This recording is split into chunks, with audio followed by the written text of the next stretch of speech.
আজকে রান্না হবে এঁচোড়, এবারের বছরের প্রথম এঁচোড়। যেন আমি ভীষণ খুশি। এই উনুনটা আজকে আমাদের প্রথম জ্বালানো হবে, আর মা তৈরি করেছে। উনুনটা দেখবে, দেখো।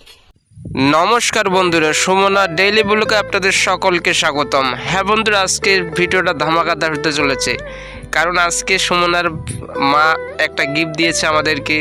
তো আমিও খুশি, সুমনাও খুশি। গিফটটা হলো কি আপনাদের দেখাই। এই তো সুমনার নতুন গিফট পেয়ে, নতুন চুলা পেয়ে দেখুন রান্না করে বসে পড়ছে। তো আমি ক্যামেরা নিয়ে যাওয়ার সাথে সাথে সুমনা একটু হাসতে শুরু করলো, কারণ সে ক্যামেরা দেখলে একটু হাসে।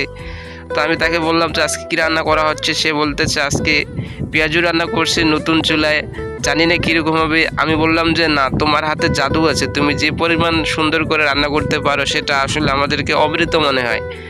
তো আপনারা যদি আমাদের এইরকম ভিডিওতে সাপোর্ট করেন, অবশ্যই আমরা বড় বড় ভিডিও নিয়ে চলে আসবো। তো ততক্ষণে সবাই ভালো থাকবেন, সুস্থ থাকবেন। নমস্কার।